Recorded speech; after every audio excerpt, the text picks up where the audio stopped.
We live in a world filled with natural music.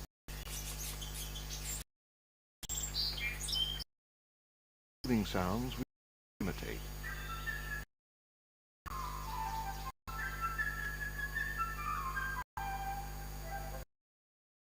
And others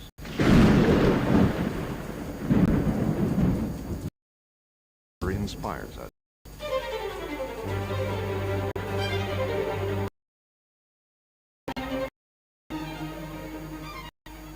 We also live in a world filled with technology that make it simple to navigate. Hello? To travel.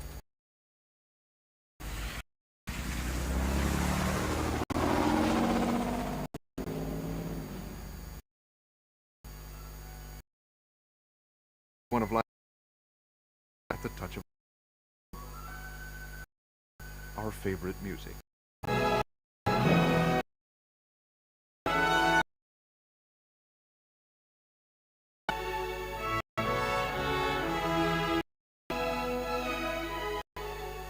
Introducing the Lifestyle Music System. With advanced Bose technology on the inside and simplicity on the outside, the Lifestyle System will bring more to your life. As people expect in a music full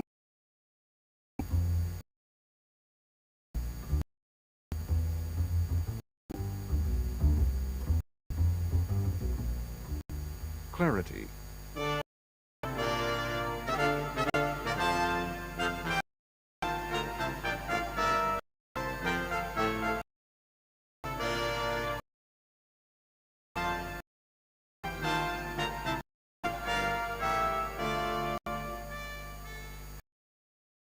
Spacious.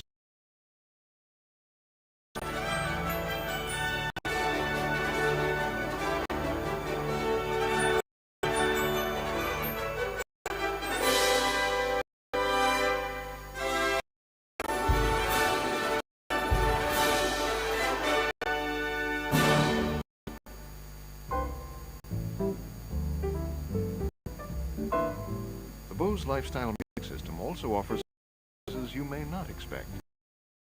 Small size, a compact music center and virtually invisible acoustic.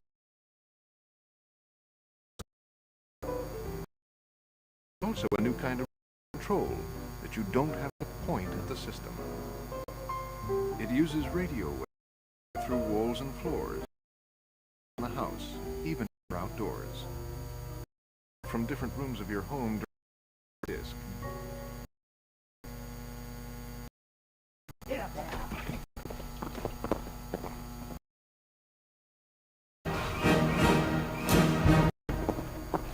The Lifestyle Music System will also deliver the great sound your TV could be giving you.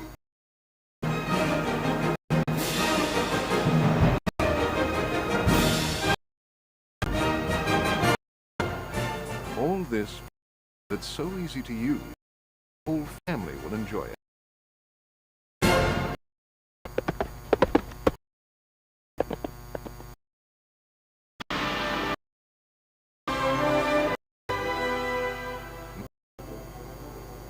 Complete music system. Bose Lifestyle Music System.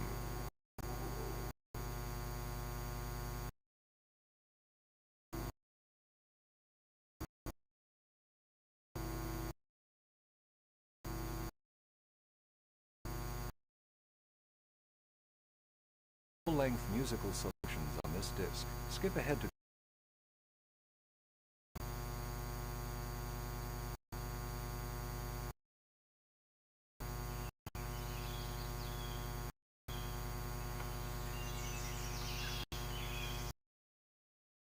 Wir leben voll natürlicher Musik. Wir haben gelernt, sanfte Klänge zu imitieren.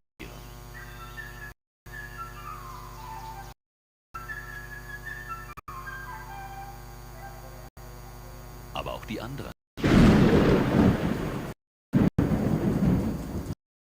Deren Kraft.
A posto.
Cos'è?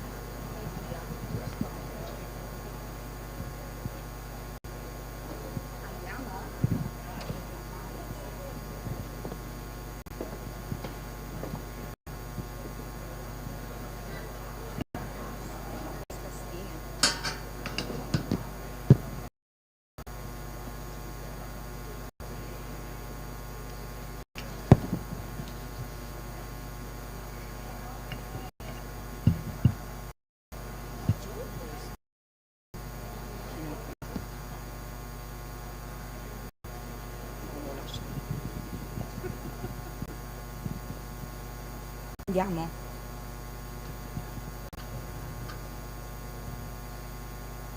Benvenuti a tutti e a tutte.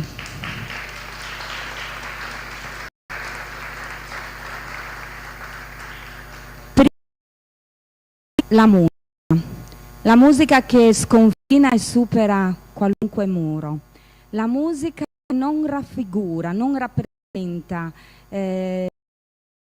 sentimenti, li evoca, li attraversa, li penetra. Sono giovani e allora il pensiero non può che andare ai giovani del Natisone. Abbiamo Patrizia,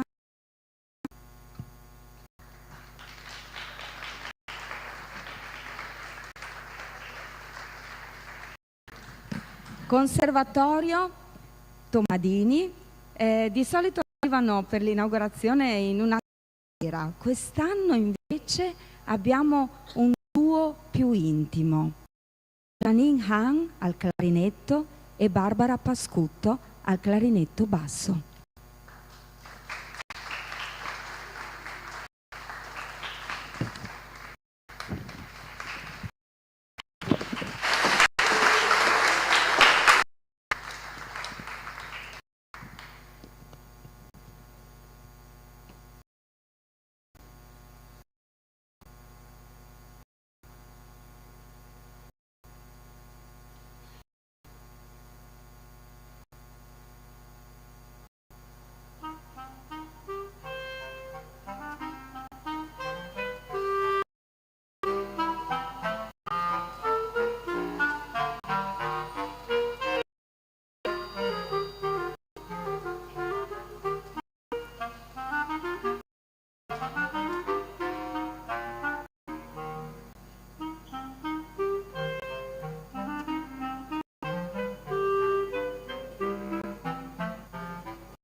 ma itinerante. Abbiamo toccato ben 30 comuni con un centinaio di incontri. Ecco, 30 comuni, abbiamo scoperto che è veramente una realtà unica nella nostra regione, ma anche al di là della nostra regione, e quindi ne andiamo orgogliosi, perché mettere in rete tutto questo, da Chiusaforte a Muggia, Gemona, la Bassa Friulana, San Vito al Tagliamento e tutti i paesi attorno a Udine, Villa Manin, significa anche andare a conoscere il territorio, le realtà culturali, gruppi di lettura e tutte le associazioni. E gira gira siamo riapprodati a Udine, quindi il festival si svolgerà in città dal 6 al 9 giugno e ci saranno tante belle cose, tutte un po' sviluppate, ispirate dal tema del viaggio, le partenze, le anze, i ritorni. Chi ci ha seguito nell'anteprima già lo sa, e quindi il viaggio reale,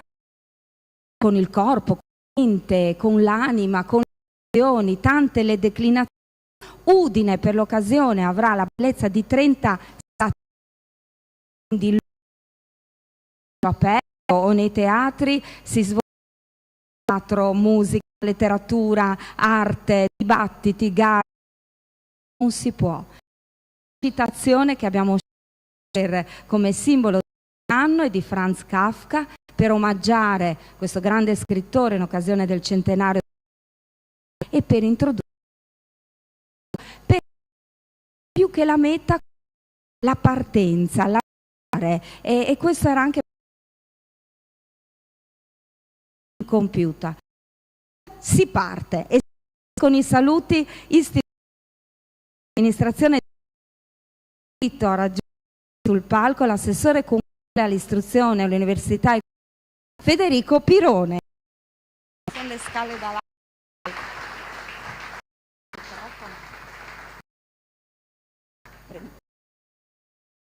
Grazie, figurati.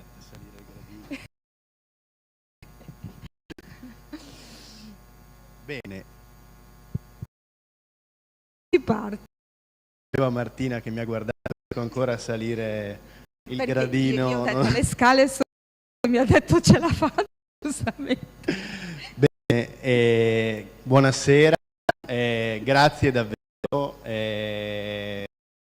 In questo libretto c'è tanto, c'è tantissimo, è un libretto denso, non solo di qualità e di elementi. Adesso di realtà, la nota dei lettori insieme all'amministrazione comunale, insieme alle librerie, e al sostegno. Ringrazio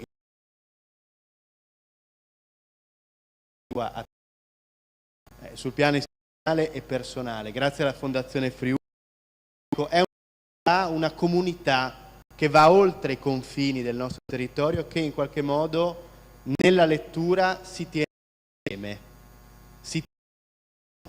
È una comunità, è un territorio che in questi giorni di festival e di anteprima scopre, si incuriosisce, si appassiona, coopera, include. Ecco, c'è un modello, possiamo dire, di comunità che in qualche modo dal basso eleva con un grande progetto che ha l'ambizione di essere un punto, lo ringraziare, di crescere e di migliorare il riferimento. Ecco, lettura, leggendo, non è che dobbiamo per forza diventare poeti o letterati, però grazie alla lettura la schiavitù. La lettura effettivamente rende liberi, ci toglie da una condizione di minorità, la libertà cittadina e la libertà di scelta. Anche per questo motivo la notte dei lettori, con le sue varie programmazioni, le sue varie articolazioni, credo che renda questa città più libera, più e più inclusiva. Ecco, nel concludere e nel ringraziare di nuovo quanti, voglio però rivolgere l'ultimo mio pensiero alla biblioteca civica. Questo è un evento coordinato dall'amministrazione comunale, dalla biblioteca civica, da Cristina Marsili e tutta la sua squadra, e chiedo per loro un ringraziamento, perché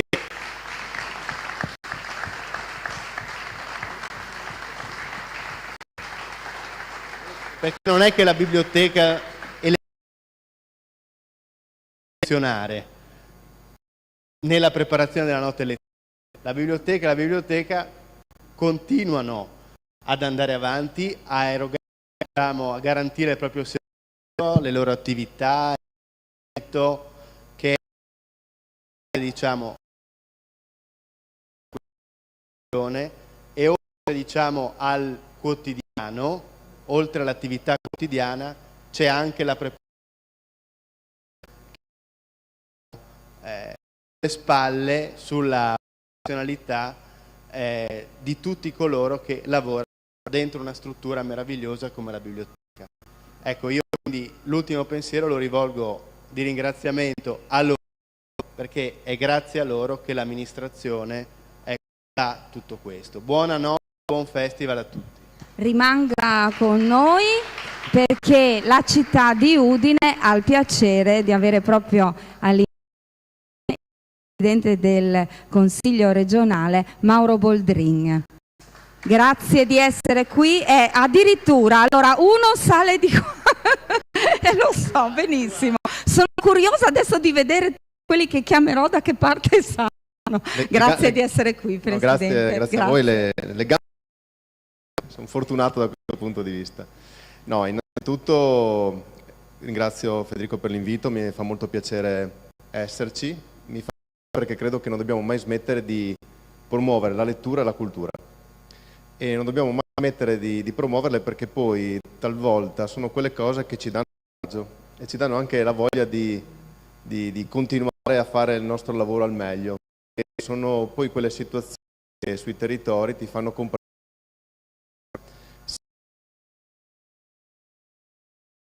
l'impegno delle comunali, delle attività produttive, gli appassionati. E promuovere cultura e lettura, ecco, in qualche modo arricchisce, educa, e credo che siano due valori di cui abbiamo sempre bisogno. Ascolti dei pensieri, se così, oppure vedi delle azioni che ti scoraggiano, no? Perché non sempre tutto quello che ci circonda è bello, anche in questi giorni purtroppo. E invece poi alla fine ti rendi conto che in questi momenti, ecco, c'è tanto di cui essere orgogliosi all'interno della nostra regione, dei nostri territori, delle nostre comunità. Adesso di essere orgogliosi, lavorano per promuovere ciò che in qualche modo ci aiuta a crescere, ad imparare, ad essere liberi, diceva giustamente. Cioè, credo che la cultura, la conoscenza ci renda sicuramente molto più liberi. Io, ecco, ho una sana invidia verso coloro che hanno una cultura spropositata, li ascolto sempre che hanno dei bagagli di conoscenza enormi nella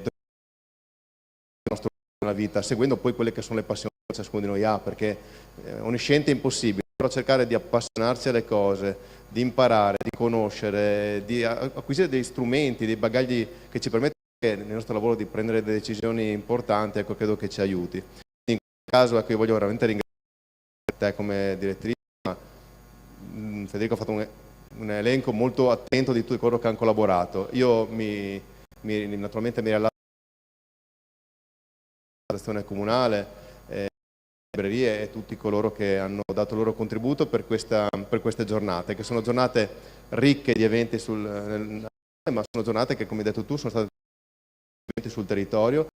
Fa molto molto molto piacere, perché dobbiamo cercare in qualche modo di far crescere anche tante piccole comunità come quella da cui vengo io, in cui magari non è facile realizzare sempre grandi eventi, però quando si fa sinergia, si fa rete, i risultati si ottengono, quindi è sicuramente un bellissimo risultato. Bello poi il fatto che ci sono anche tante attività riguardanti i piccoli, quindi i giovani, i bambini, le famiglie, perché comunque dobbiamo promuovere la lettura già da quando sono assolutamente piccoli. Questo è un dovere che dobbiamo avere noi ma è naturalmente anche un dovere che le istituzioni e tutti coloro che si appassionano poi alla cultura devono portare avanti insieme a noi. Quindi complimenti veramente, che piacciono, che è anche il giusto riscontro per chi ci ha lavorato, perché poi c'è tanto impegno dietro questo, quindi a chi partecipa, ecco, l'invito che faccio è ogni tanto un grazie, una stretta di mano, una pacca sulla spalla a chi permette tutto questo, va dato, perché c'è tanto impegno dietro. Complimenti. Grazie. Grazie. Sì, ho detto, oppure potete rimanere qui. A voi la scelta, perché come preferite. Potete accomodarvi qui oppure a voi la scelta. Grazie al Presidente del Consiglio, all'assessore all'assessore Federico Barone, Boldrin, scusate. Boldrin, sì, oggi è la giornata, scusate. Viaggio. Abbiamo iniziato a parlarne già durante l'anteprima e le anticipazioni, e una di queste anticipazioni è stata all'Osteria Vecchio Stato qui a Udine, per un luogo dove si sostava, dove i viaggiatori sostavano e sostavano anche insieme a loro i cavalli.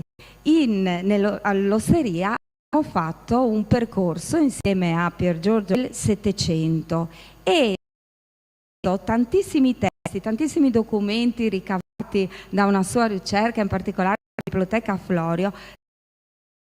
Vado a citare voi.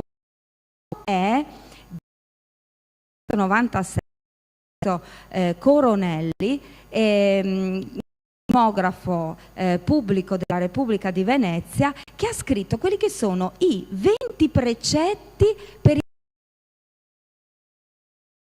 secondo lui indicava i talenti e intraprendere lunghe pellegrinazioni dava nuove perfezioni, e per quanto riguarda appunto il viaggio consigliava innanzitutto consultare amici o chi ha già intrapreso il viaggio, perché riescono sempre meglio le intraprese consultate, e poi consigliava anche di leggere attentamente molti autori che trattano di viaggi, essere sobri e moderati ad esempio di non dimenticare di dare la buona mano all'albergatore, amici si trova in giro, mandare comunque una missiva, di sospendere il viaggio nei giorni festivi per dedicarli al culto divino, e poi per altre cose di osservare anche l'ambiente, raccogliere piante, classificare le varie cose raccolte, raccogliere però anche libri, usi, costumi dei popoli visitati.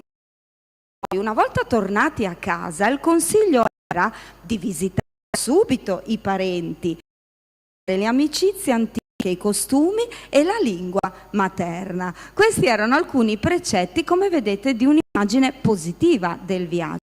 I tanti documenti che Giorgio Sclippa ci ha raccontato nell'incontro ci ha anche raccontato altro tipo di racconti, di chi intendeva il viaggio come qualcosa di negativo, di pericoloso, e quindi tutta una di difficile. Meglio allora quietarsi e riposare, anche perché diceva Giambattista che quello che si va cercando in giro viaggiando in realtà lo si ha già a casa, e viaggiare può essere pericoloso e rischioso. Come la notte del lettore anni e quindi è nel pieno dell'adolescenza, si sa che gli adolescenti amano il rischio, quindi noi. Con il nostro viaggio, proprio ricerche di libri, biblioteche, un'altra coppia qui con me, il dirigente del servizio cultura e di Udine Antonio Ampello e il presidente delle librerie in comune Remo Politeo. Andiamo a chiudere il microfono.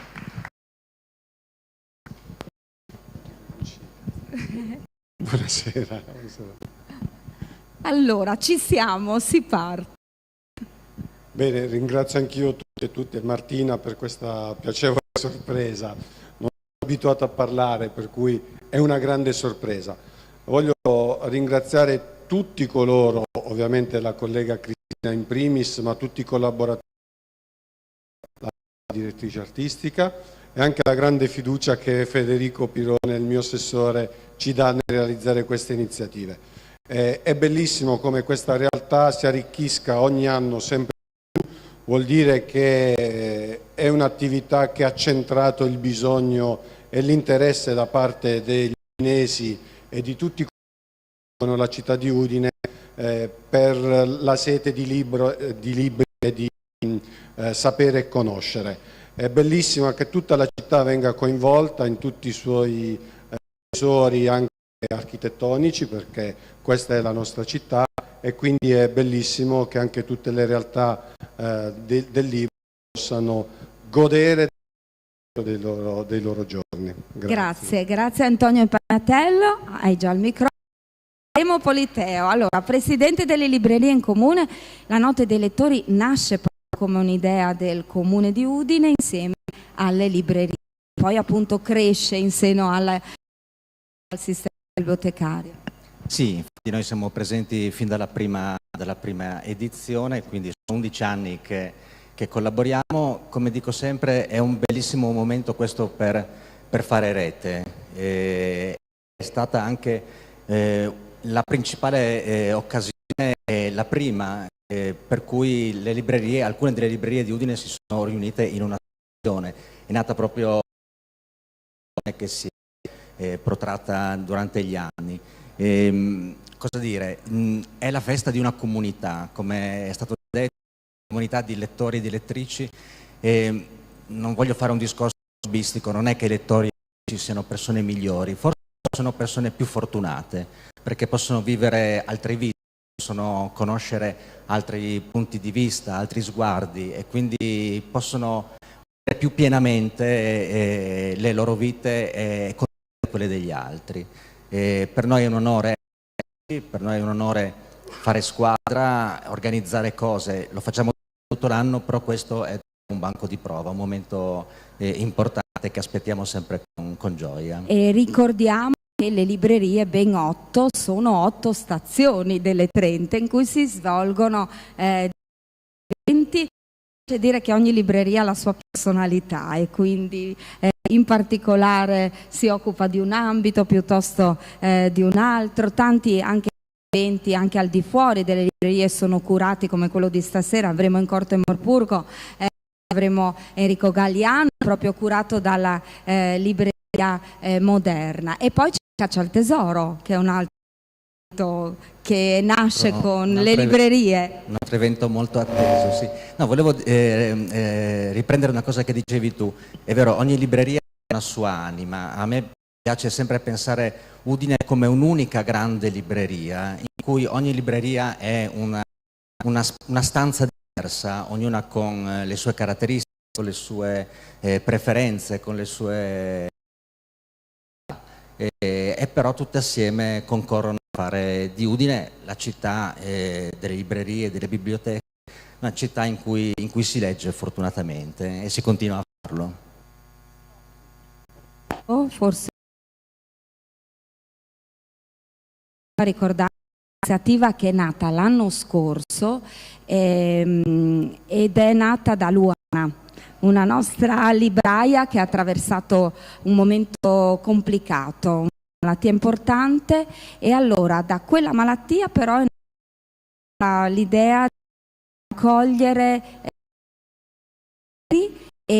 libri per creare una piccola biblioteca nel reparto, ovvero di ginecologia. Mi sembra una cosa importante. Libri col cuore, vero? Era l'iniziativa con il cuore. È stata un'iniziativa apprezzata che tutte le librerie hanno abbracciato, non solo quelle dell'associazione, ma tutte le librerie di Udine. A questa iniziativa ha aderito un sacco di gente, abbiamo un sacco di libri e adesso non ho qui la foto da mostrare, altrimenti l'avremmo proiettata, però insomma c'è una bellissima in quel reparto. Grazie allora alle librerie, grazie al dottor Impagnatello e continuiamo con il viaggio. Io ho un microfono che restituisco dopo. E allora, a proposito di viaggi, grazie a te Luca, grazie a Luca e a tutti i tecnici, a proposito di viaggi, siamo partiti da Kafka, da questa frase così spiazzante. In Kafka il viaggio è presente in maniera originale anche in altri momenti della sua scrittura, della sua vita. Vi racconto questa cosa piccola. Nell'ultima fase della sua vita, quando ormai la salute gli creava problemi importanti, si trovava a Berlino e spesso andava a lavorare con Dora, la donna che poi gli è stata accanto fino alla fine, e passeggiavano nei giardini, negli orti botanici. Un bel giorno, e questo ce lo racconta proprio la testimonianza di Dora che ci racconta questo, un bel giorno una bambina che stava piangendo, ma piangendo proprio disperata. E gli dice: che cos'hai? La bambina dice: ho perso la bambola. E lui gli dice: no, non l'hai persa. La bambola è partita per un viaggio. Vedete che il viaggio ritorna. E io lo so perché mi ha scritto una lettera e mi ha detto che è partita. E la bambina gli dice: ma ce l'hai con te la lettera? No, però se vieni domani io ti porterò la lettera della bambola. A casa e dopo si è messo a scrivere come veramente quando iniziava a scrivere un racconto, perché per lui la lettera è bellissima. Il giorno dopo incontra la bambina, gliela mostra, la legge, ma non continuerà poi a scrivere numerosissime lettere e a portarle alla bambina. Perché? Beh, racconta una bugia, è vero, che serviva per insegnare alla bambina una grandissima verità, insegnarle il distacco, insegnare a accettare anche la lontananza di una persona, perché la vita è fatta anche di questo, lo sappiamo. E allora pensate il valore della scrittura, della fantasia, quanto a quella bambina. Mi pare che questo della bambola abbia un grande significato anche per noi. Aspettando la notte dei dolori, abbiamo fatto tappa anche dentro il carcere, quindi la casa circondariale di Udine, e abbiamo incontrato i detenuti. Provate a immaginare, parlare della notte dei lettori che si svolge qui e del viaggio a chi non può muoversi e quindi giustamente deve scontare una pena, ma di fatto vive una situazione di mancanza di movimento. E allora in quell'occasione abbiamo ripreso le parole di Pierluigi, il libro Questa libertà, e parlare di questa libertà nel carcere ha avuto un suo effetto. Questa libertà, Pierluigi racconta della sua adolescenza, di quando saliva su un albero a Chiusaforte, mentre Chiusaforte doveva essere ricostruita in quegli anni dopo il terremoto, e racconta di essere salito portando con sé un libro sull'albero. Quel libro era Mobilità, e dice nella biografia Libertà, dice: ho iniziato a volare, è stato per me un tappeto volante il libro, però passa un po' di tempo e Pierluigi Cappello, a causa dell'incidente, si ritrova in ospedale immobilizzato e a un certo punto scopre che non potrà più muovere le gambe, ma dopo qualche giorno si fa portare qualche libro e riprende in mano proprio quel Moby Dick. Ebbene, lui scrive in questa libertà ancora una volta quel libro non mi ha tradito. Ancora una volta è stato un tappeto volante, perché chi legge non sta fermo, perché l'immaginazione, ci dice, sono parole sue, è il mezzo di trasporto più veloce che abbiamo. E allora proprio attraverso questo abbiamo fatto un percorso anche dentro la casa circondariale, dove abbiamo chiesto di raccontarci il viaggio. C'è chi è riuscito a dirci qualcosa dei suoi viaggi e c'è invece chi non l'ha fatta perché non parlava inglese, non parlava francese, insomma parlava soltanto il russo, e io ero insieme all'associazione Icaro, non riuscivo a capirlo. E allora che cosa abbiamo fatto? Abbiamo trasformato il racconto in disegni. Vediamo se riusciamo a vedere al volo questi 3 disegni, magari vi sposto un po'. Eccolo qua.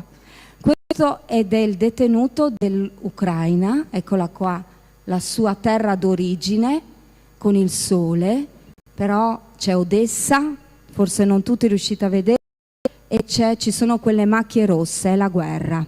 È scappato da Odessa e poi ha percorso un bel viaggio, Bulgaria, Zagabria. Vedete, poi è scritto, ci sono parole scritte in italiano, perché poi è riuscito insieme a un altro detenuto a chiedere, perché voleva raccontarmi che suo figlio però era in Norvegia, figlio, ha scritto qua, e che lui doveva tentare di raggiungerlo e dovevano incontrarsi qui, ma non ce l'hanno fatta. Insomma, a modo suo ha raccontato la sua storia, che è dentro questi segni. Soprattutto poi vedete, ci sono gli anni, figlio che lui ci teneva a raccontare. Poi c'è un altro disegno, e questo invece è un detenuto che è partito dalla Dalmazia, è andato in Albania, dall'Albania in Sicilia, dalla Sicilia a Napoli, Napoli Rimini, Bologna, Ferrara, Friuli. E qui mi ha fatto questo segno che sono le sbarre del carcere. E questo è il mare. Io guardavo questo disegno, guardate come il mare unisce proprio tutti, no? Tutti questi paesi. Ovviamente mi ha raccontato il suo viaggio, lui parlava italiano, dall'Albania alla Sicilia è stato su un gommone. La terza immagine, l'ultima, questo detenuto mi ha detto che non aveva nessuna intenzione di raccontarmi i viaggi del passato perché gli dava malinconia e sofferenza, e non aveva nessuna intenzione di raccontarmi nemmeno i viaggi che avrebbe voluto fare per scaramanzia. Aspettava di uscire, sapeva di dover scontare, però mi ha detto che si può viaggiare anche con la mente, con l'immaginazione, e mi ha detto: ti disegno questo, che è proprio il viaggiare con la mente. Non so se riuscite a vedere questo tratto così sottile, delicato, e ci sono queste scale, questo salire, queste scale che diventano però anche archi e diventano ponti. Ecco, mi sembra bello, significativo anche raccontare questo. Ho promesso a loro, quando gli ho detto che saremmo stati qui nella loggia del Livello, che avrei raccontato i loro viaggi. Grazie. A proposito di viaggi e a proposito di ponti, in maniera molto veloce adesso ci sarà una carrellata di cose belle, di progetti, di modi di declinare e di raccontare il viaggio. Il primo progetto, invito la professoressa, la docente Sarolta, insieme ai ragazzi, non so dov'è, vediamo se riesco. Sì, vieni, raggiungimi insieme ai ragazzi, eccoli qua, così andiamo veloci. Allora, abbiamo è bellissimo quando lancia il tema e poi viene raccolto, viene trasformato, salite pure, viene trasformato, e in questo caso hanno scelto di il viaggio interiore, un viaggio dentro di me, e quindi potremo vedere questa presentazione delle opere grafiche delle allieve e del grafico ENAIP di Pasian di Prato. Grazie, mettetevi al centro così. Abbiamo un piccolo video che vediamo. Sì, vediamo il video così capiamo di cosa si tratta.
Il viaggio dentro di me, mettetevi al centro, vai andate al centro.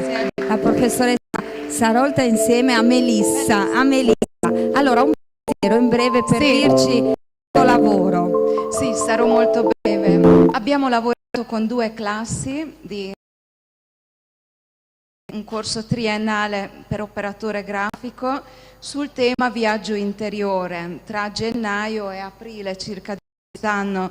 Ogni ragazzo ha scelto di proprio profilo, quindi i profili che avete visto sono esattamente i nostri alunni e hanno riempito il profilo con ricordi di infanzia o quello che vorrei.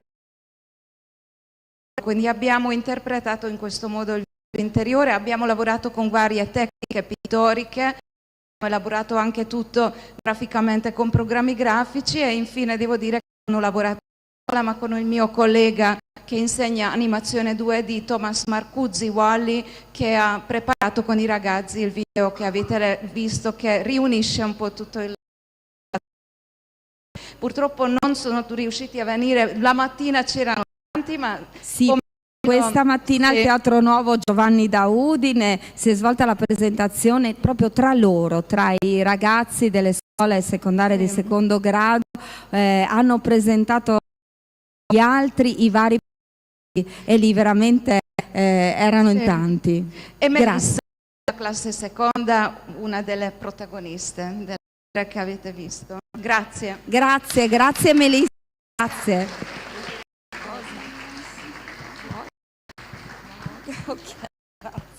Grazie a Melissa. Un altro progetto, io chiamo a raggiungermi la professoressa Laura Chiato, così intanto velocizziamo i tempi. Le cartoline le potrete ammirare qui, rimarranno in questi giorni sotto la loggia, realizzate dagli allievi e delle allieve dello Zanon in conclusione del progetto Rispettami. Queste cartoline che sono un viaggio proprio dentro il tema della prevenzione proprio della Nadia Orlando è nel cuore di tutti ed è in quell'angolo che è stato creato nella scuola, l'angolo di Nadia con i libri, e ogni anno si rinnovano questi progetti, quest'anno con le cartoline Messaggi d'uguaglianza. Allora, grazie, un saluto a tutti, grazie anche a te Martina per l'invito.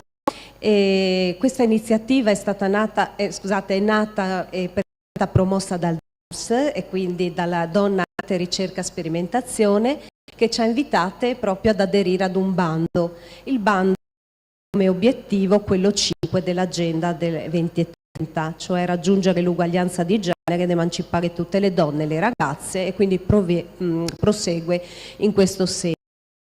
L'iniziativa è stata accolta dal progetto, all'interno del progetto Rispettami. Abbiamo coinvolto di fatto le classi del nostro istituto, e come ho avuto modo di dire il 4 maggio quando abbiamo inaugurato la mostra nella nostra scuola, si è trattata di una vera e propria sfida, perché i nostri allievi sono abituati ad affrontare le materie economiche,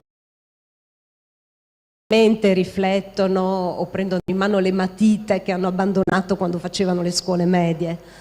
Quindi li abbiamo invitati a riflettere e invitati a un viaggio interiore su questa tematica. Diciamo che il risultato è stato comunque soddisfacente, perché la mail art permette di essere freschi, flessibili, di usare tecniche miste, collage, permette di non essere artisti, cioè di comunicare comunque, come abbiamo visto prima con i disegni delle persone che sono in carcere. E quindi la sfida ha 48 fotogrammi che vedete lì allestiti, e cui l'allestimento è stato curato dal DARS, e quindi ringrazio Graziella Delizzotti che poi dirà qualcosa, no, per il DARS. Ringrazio il collega Carlo Vidoni con il quale abbiamo lavorato all'interno dell'indirizzo del turismo, e anche la collega Tibalt che ha coinvolto alcuni suoi allievi. Voi vedrete quindi forse non delle opere d'arte, ma tante idee che ci permettono di viaggiare nella testa e nella sensibilità dei nostri ragazzi, con dei simboli, alle volte magari forse anche un po' scontati, che si ripetono, tecniche diversificate. Per esempio, in modo intuitivo, Marta ha voluto lavorare col filo che in realtà effettivamente connota la qualità del mondo femminile, del femminile, e che ritorna anche nell'arte contemporanea con Maria. Quindi in modo intuitivo hanno anche abbracciato la contemporaneità, no? Senza andare alla Biennale. Quindi non aggiungo altro. Qualcuno si è addentrato nel giardino a cercare delle personalità per raccontare un qualcosa che viene narrato al lato della cartolina, e quindi c'è il commento curato dal ragazzo con il lavoro fatto da loro. Ecco, ne esce una coralità con possibilità di costruire delle storie. Di fatto ci sono degli attori, dei protagonisti, ma tante storie dentro questi piccoli formati, mi pare 18, no? Il formato jumbo. Grazie. Hai citato, eccola qua, del DARS, in rappresentanza appunto del DARS, che sarà presente anche per un'altra bella iniziativa poi a Udine, sempre al Teatro Nuovo. Allora parlo di entrambe o... No, parliamo di questa e invitiamo, sarà sabato alle ore 11, mi pare, 11, esatto, sì. Esatto. E arte legato all'arte proprio alle donne di azioni proprio e mescolanza di linguaggi. Però chiudiamo questo pensiero. Si tratta di un progetto insieme al DARS. Sì, io sono del DARS e sono qui in rappresentanza dell'intero progetto. Come molti sanno, la nostra attività principale è promuovere la creatività femminile nel campo artistico e letterario, ma abbiamo un interesse anche per la artisti e per la formazione dei giovani artisti, e questo fa sì che abbiamo sviluppato progetti con le scuole. Dato che parliamo di libri, il libro d'artista, noi abbiamo un progetto biennale internazionale sul libro d'artista rivolto ai giovani sotto i 35 anni e che coinvolge molte scuole del territorio, nazionali e internazionali. E vengo al dunque. Per prima volta ci hanno coinvolto. Abbiamo collaborato con una scuola in indirizzo tecnico commerciale, cioè un tipo di ambiente per noi conosciuto dati i nostri interessi. E abbiamo trovato che la modalità della mail art, che poi nella forma della cartolina postale ben si addice al tema del viaggio. Esatto, e che potremo godere, ammirare in questi giorni dal 6 al 9 giugno. Grazie per essere state qui. Altra cosa che potremo ammirare sempre nell'ambito degli che cosa sono, fanno parte di un altro progetto sempre realizzato dai ragazzi, 100 in prima persona, una mostra itinerante, una documentazione fotografica che è stata fatta dagli studenti, guidata da Alice Durigatto. Ritrovate i luoghi della città, quindi una memoria che si fa viva a cura di Damatra e Ioppi. E poi andiamo avanti in questo nostro viaggio, presentazioni del viaggio con il Palio Studentesco. Mi pare che dovrebbe esserci la presidente Alessandra Pergoletti e poi Agnese. Venite, perché è un'altra bella realtà che sta crescendo a Udine, nel numero, e cresce anche poi in gioco e di scrivere i testi. Li abbiamo avuti oggi anche tutti i ragazzi che stamattina hanno presentato i loro tra l'altro hanno fatto parte in qualche modo del aspettando la notte dei lettori. Per la notte dei lettori hanno ricordato di viaggio nei testi che hanno utilizzato per la realizzazione degli spettacoli, insomma un bell'intreccio di testi e di teatro. Tutto questo ovviamente a cura del Teatro Club che organizza il Palio Studentesco. A voi per un pensiero. Grazie, ringrazio la quale e la ringrazio soprattutto per aver accolto subito di poter partecipare alla Notte dei Lettori, ed è la prima con la testimonianza dei ragazzi che vivono nel teatrale studentesco, per poter appunto raccontare il loro viaggio all'interno di questa rassegna che noi organizziamo 53 anni e che si è conclusa da poco della provincia di Gorizia. Ricordava Martina una prima testimonianza, un primo raggaggio nel da Udine da parte di alcuni ragazzi che hanno partecipato al Palio.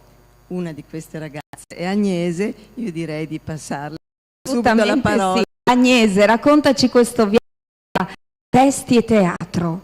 Allora, salve a tutti, io frequento il Palio da qualche anno e ora con un gruppo di ex liceali. Ho studiato al Marinelli e ho partecipato al Palio con il teatro appunto della scuola coordinato da Serena Di Blasio. Nel percorso insieme al gruppo ho affrontato vari testi, da Shakespeare al teatro dell'assurdo di Beckett, e ora lavoro con I Chi non muore si rivede, che è un gruppo appunto di ragazzi che hanno finito scuola l'anno scorso. Quest'anno abbiamo portato I fisici di Friedrich Dürrenmatt. Per preparare uno spettacolo è necessario sempre un viaggio. Intanto al testo che bisogna attraversare per comprenderlo e per fare nostro, e che bisogna anche modificare in modo che ci calzi alla perfezione. Poi c'è il viaggio attraverso noi stessi, perché dobbiamo sapere cosa possiamo donare di nostro a questo, e poi c'è la preparazione dello spettacolo vero e proprio, che è un percorso insieme al gruppo, le prove. La meta naturalmente è la rassegna teatrale, che porta sempre questa emozione incredibile di calcare il palco e far vedere il spettacolo agli altri, anche di partecipare come spettatori agli spettacoli degli altri. Quest'anno in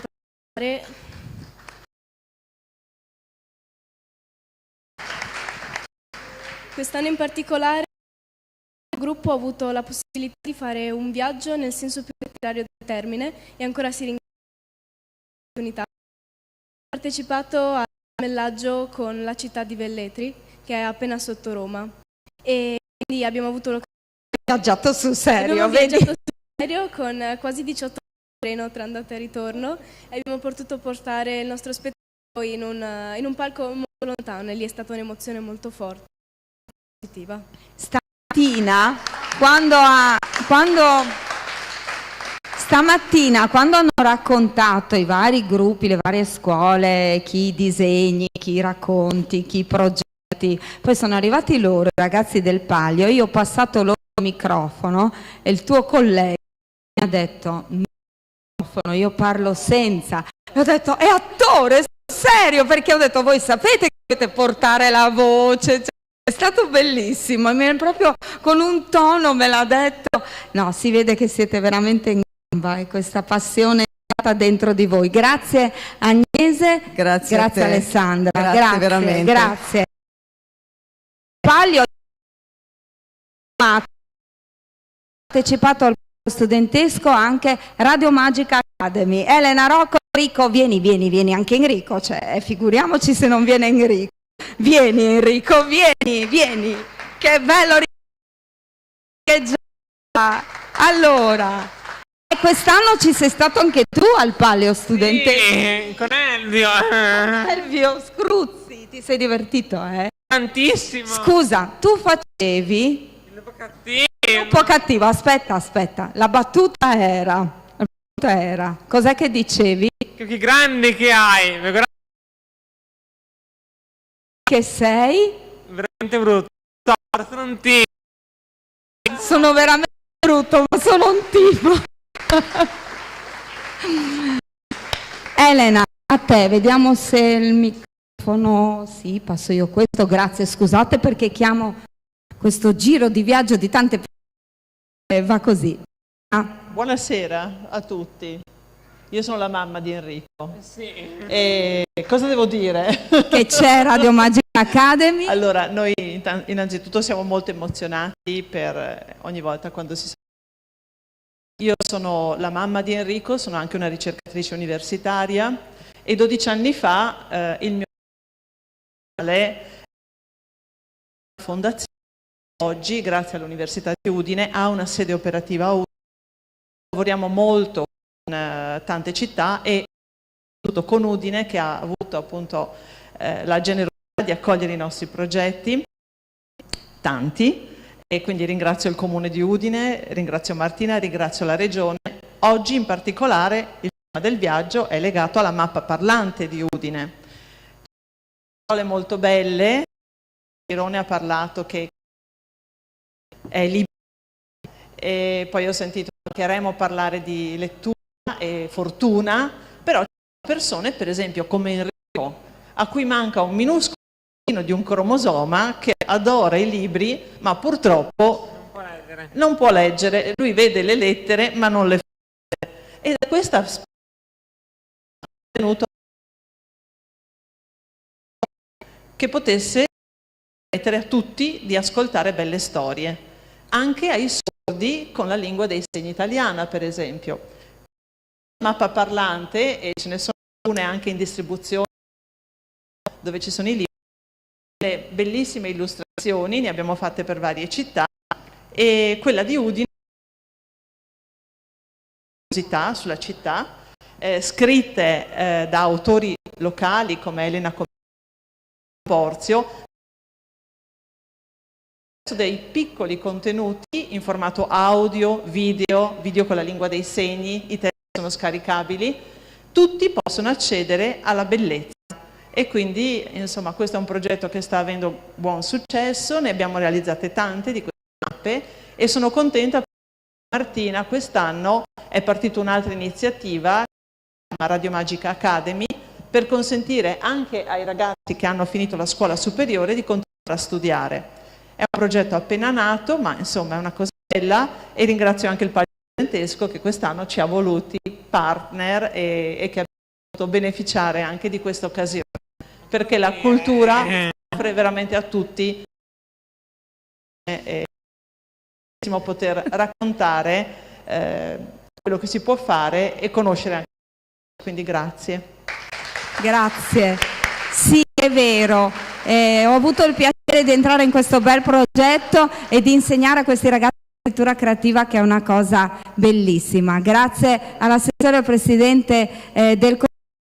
Continuiamo il nostro viaggio con un assaggio di mappa di Radio Magica. Spero di fare ancora scuola con voi. Grazie Enrico. Radio Magica presenta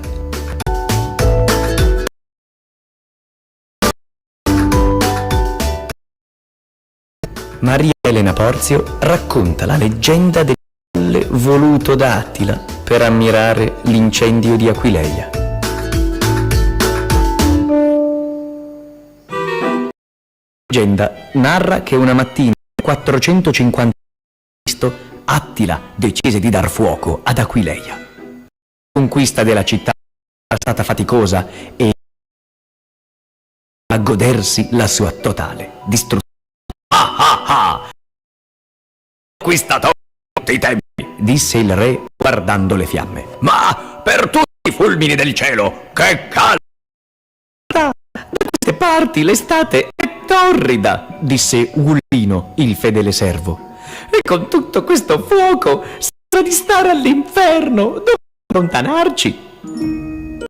Hai ragione, Aquileia continuerà a bruciare per giorni. Andiamo a un posto più fresco per goderci lo spettacolo. Il re partì a cavallo verso nord, seguito dai suoi soldati. Galopparono per un paio d'ore finché giunsero nei pressi di un villaggio. Qualcuno lo chiamava Udine, qualcun altro Utinum. Quale fosse il nome giusto nessuno lo sapeva, ma non era importante. Ad Attila Udine sembrò. Qui è abbastanza distante da Aquileia, ma non troppo. E in non c'è anima viva, sono scappati tutti. Se solo ci fosse una collinetta per vedere meglio l'incendio, disse, e proprio in quel momento l'idea arrivò. Come ho fatto a pensarci prima? La farò costruire. Udino ordina ai soldati che portino terra e sassi e che innalzino un colle. Ma sire, dovrebbero scavare a mani nude, ci vorranno giorni e Aquileia non brucerà in eterno. A quelle zucche vuote non serve un in testa, che lo usino come secchio e che lavorino senza sosta. Per stasera voglio che tutto sia finito. Fu così che i soldati si tolsero gli elmi e li riempirono di ghiaia, terra, pietre, vecchie radici. Ogni cosa andava bene. Dietro l'altro continuarono a lavorare fino al calar del il colle fu pronto. Sire, ci siamo! Disse Uldino. Attila si stropicciò gli occhi. Cominciava ad avere una certa età e la sera gli veniva sempre un po' di violenza. A cavallo e salì sul colle. Il buio stava arrivando, ma laggiù, verso sud, l'Aquileia avrebbe continuato a illuminare la notte. Ah, che spettacolo! Me ne starò qui finché... Sbadigliando. Stanco, sire! Comandò il servo. Stanco io? Uldino, attento a quel che dici o ti farò tagliare la testa. Attila, il flagello di Dio, non conosce stanchezza. Rispose e si mise bello comodo sulla groppa del cavallo. Bevve un sorso di vino e guardare l'orizzonte. Dopo un paio di minuti erano pesanti, così pesanti che chiuse gli occhi e in un istante si addormentò, sorridendo.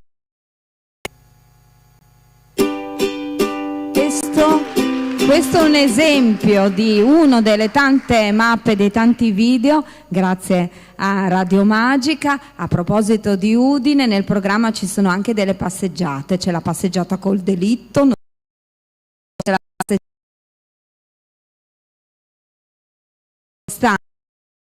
Festival, quest'anno sempre con Paolo Medeossi, che è un po' la memoria storica di Udine, insieme Italia Nostra, sezione alle 9 di mattina della domenica. E ora chiamo a raggiungermi Carlo Stragapede, che è il curatore della mostra che possiamo ammirare in via Mercato Vecchio, grande maestro Giorgio Celiberti. Siamo qui a proposito di viaggi, c'è anche un viaggio che si può fare attraverso l'arte nella storia e nella contemporaneità. Abbiamo un brevissimo video, vediamo se parte, e poi brevemente un pensiero sulla mostra che potremo ammirare in questi giorni.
Celiberti, tra l'altro recentemente c'è stata una mostra di Celiberti a Praga, vicino a quel campo che lui ha visitato negli anni 60, che ha cambiato per sempre la vita, quei segni lasciati dai bambini che purtroppo non hanno potuto correre il loro viaggio della vita. Quei segni lasciati in quel campo si sono incisi proprio nella sua anima e nella sua arte per sempre, li ritroviamo. E poi ci sono le sculture e ci sono tante altre forme di arte. Un pensiero su questa mostra.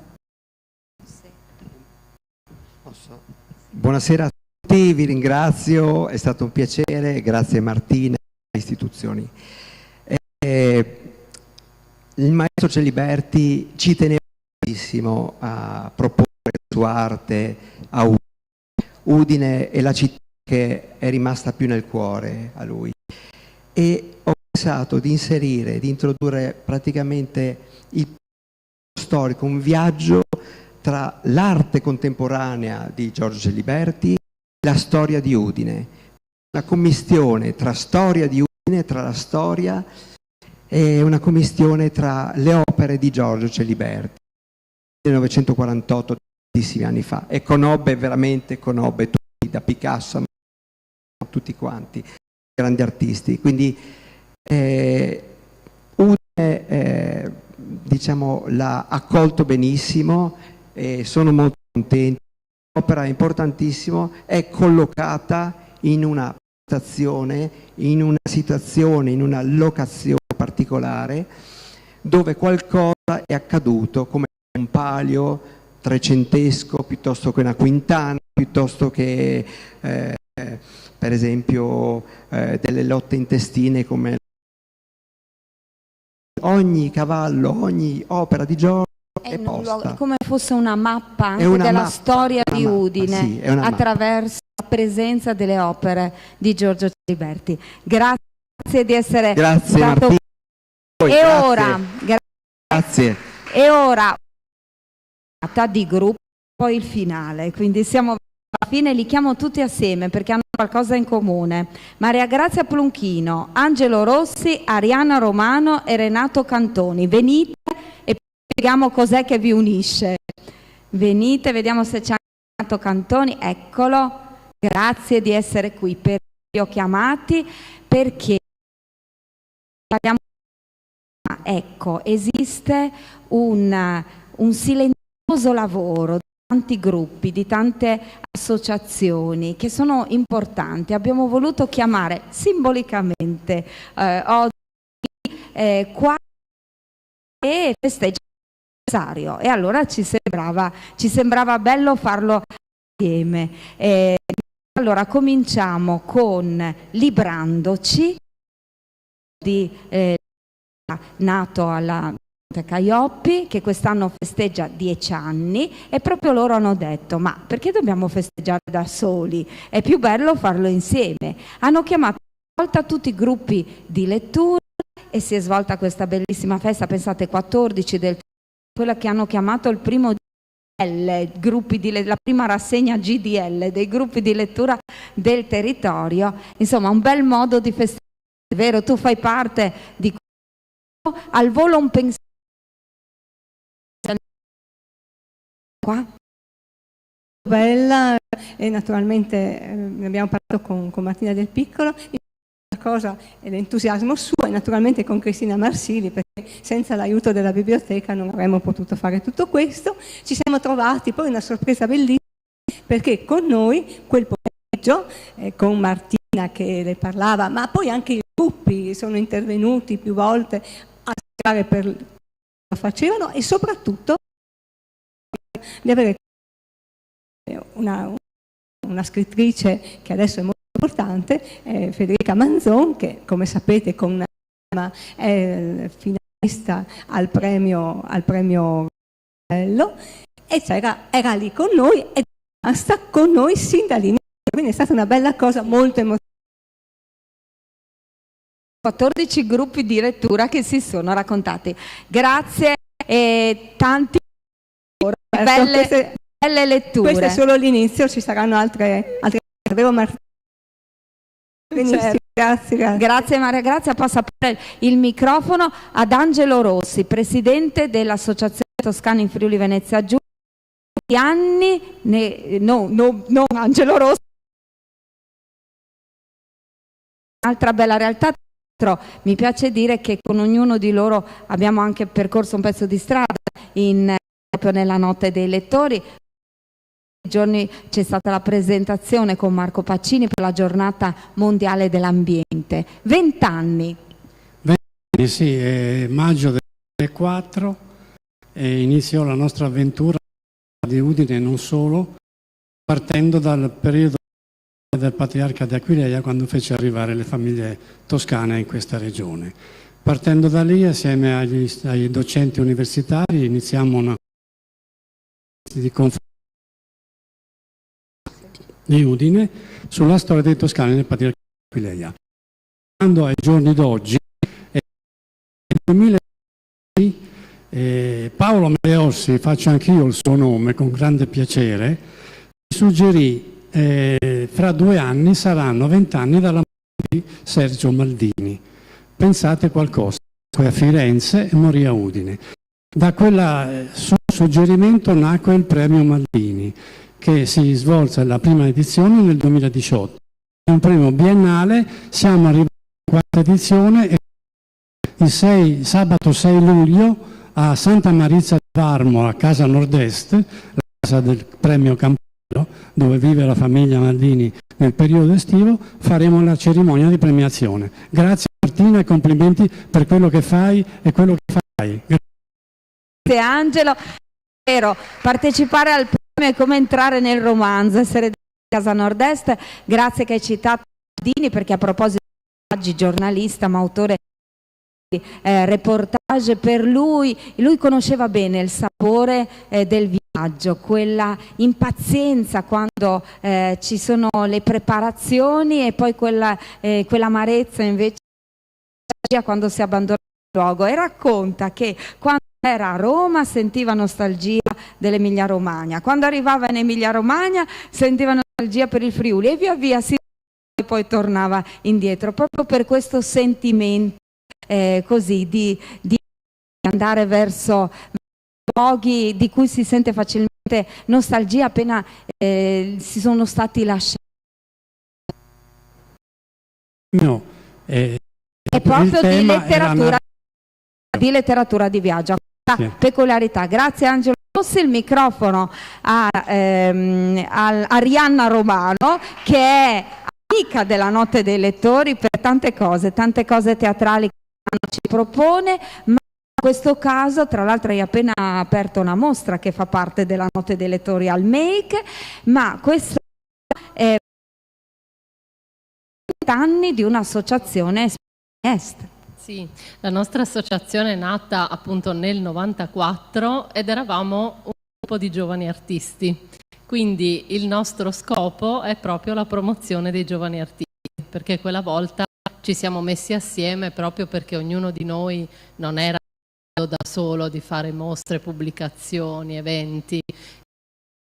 Abbiamo fatto un collettivo che poi è durato e con la notte dei lettori fin dalle prime edizioni abbiamo sempre proposto qualcosa e quest'anno appunto siccome Udine è stata la nostra casa biennale non possiamo che proporne una parte che è nella notte dei lettori. Infatti al Make qui proprio a pochi passi da qui c'è una mostra delle cose che ricordano il nostro passato e hanno anche 2 eventi, uno dei quali con la libreria Mondolibri con cui collaboriamo da tantissimo. Grazie Arianna. Infine Renato Cantoni, in centro vicino a me, ti do il microfono. I libri fanno dei bei viaggi, vengono magari comprati, regalati, donati e qui festeggiamo i 20 anni di una realtà bellissima, importante, veramente retta da grandi appassionati ed è il banco tra parentesi libero libro, questo scambio libero di libri è importantissimo. Partiamo da una cosa, come si è creato, perché è stata un'idea di alcune persone che si sono ritrovate di libri a casa dell'Immacolata. All'epoca incominciavamo un sacco di ragazzi stranieri, per cui anche questo è un viaggio. Uno dei primi ragazzi era un afgano, un rumeno, un albanese e un arabo, un marocchino. Di conseguenza credo che questo sia un viaggio perché questi ragazzi si sono realizzati, hanno famiglia, hanno figli e sono partiti al banco libero perché non sapevano l'italiano. Ed è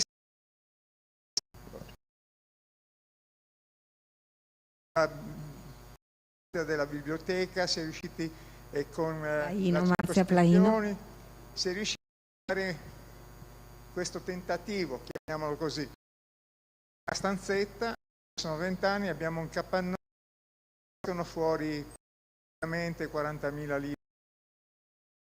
presi, non devono essere restituiti. Qualcuno dice ma dobbiamo pagare, no, non dovete dare, non lo fa perché va a casa. Però l'importante è che arrivano un sacco di libri, piuttosto di buttarli via li portano a noi e noi li rimettiamo a posto e li... Ci sono molti volontari, andrebbero ricordati tutti anche perché molti non ci sono più e questa realtà e quest'anno adeguatamente alla fine di settembre e cercheremo di portare qualcuno dei ragazzi che abbia iniziato questo percorso perché è importante saper anche accogliere e usare i libri per farli crescere. Grazie a tutti a voi, auguri. Siamo arrivati alla fine del nostro percorso, io chiamo Bussole qui sul palco, ragazzi e ragazze dello Zanon, coraggio che ci fare in questa notte. Vi ricordo che il programma è di la notte dei lettori e poi i libretti, grazie di questa diretta scritta perché siamo appunto stati in diretta così come tutti gli eventi sotto la laurea in Corte Morpurgo sul canale YouTube del Comune. Sono belle le nostre bussole con la maglietta blu che ci guideranno nella notte dell'Istituto Zanon, quindi grazie di essere qui. Vi ho chiamate per un video, una canzone che è tanto importante, perché abbiamo citato più volte questo bel progetto Rispettami, attenzione,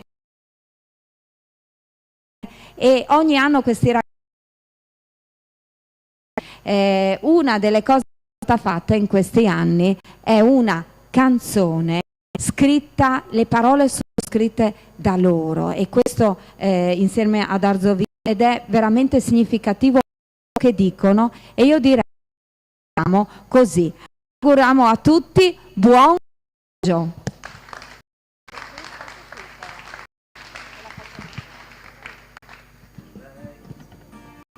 L'amore eterno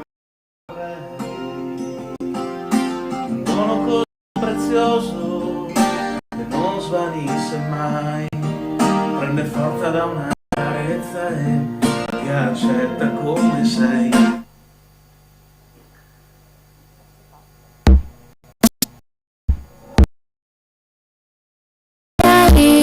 Come schiacciata dalle tue mani, volata tra quelle a spiegare vada meglio domani. Ero convinta che fosse amore, immaginavo a te un futuro migliore, ridere forte e vedere a te abbracciare. Ma quando poi si litiga, se non la penso come te, voglio sentirmi libera. Rispettami, l'amore non è mai geloso, rispettami che quando io te lo chiedo vorrei che mi ascoltassi e vorrei. Rispettami che se ti incazzi e cambi umore, rispettami perché vuoi calpestarmi il cuore, vorrei l'amore eterno e vorrei. Così prezioso che non svanisce mai, prende una carezza e ti accetta come sei, rispettami,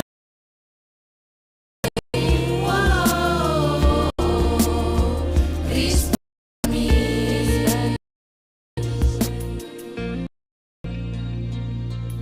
Semplice ma complicato, siamo un cubo di Rubik, disordinato.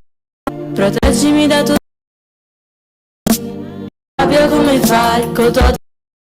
E quando mi sveglio a notte, chiedo perché troppe vite interrotte. Cosa resta di te, respiro paura, se tu perdi la testa e mi ferisci ancora. Siamo un cielo buio intorno a noi nessuno, mi chiedo se poi qualcosa c'è. Rispettami, non è mai geloso, rispettami anche quando te lo chiedo, vorrei che mi ascoltassi e vorrei. Rispettami anche se ti incazzi e cambi umore, rispettami perché vuoi calpestarmi il cuore, vorrei eterno e vorrei. Così prezioso che non svanisce mai, prende forza da una carezza e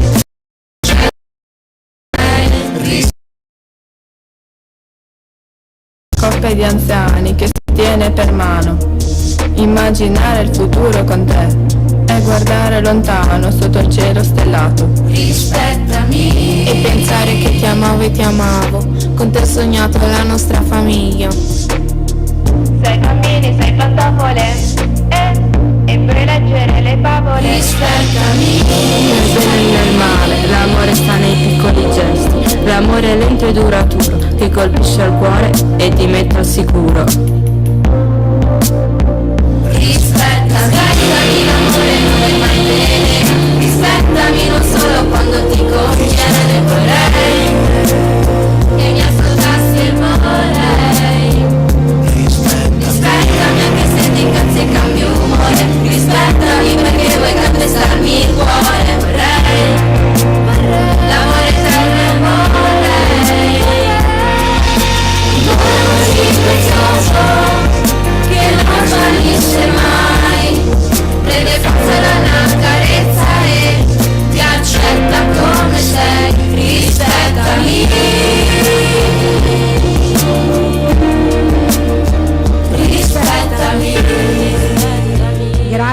Grazie all'Istituto Zanon, grazie a voi che siete stati con noi. È in corso la presentazione della mostra dedicata a Paul Auster di Eurorutelli nella chiesa di San Francesco, poi alle 19 in Corte Morpurgo Enrico Galliani, e questa sera al Teatro San Giorgio alle ore 21:30 uno spettacolo La Cella di Seta, io e Marco Polo. Grazie a tutti.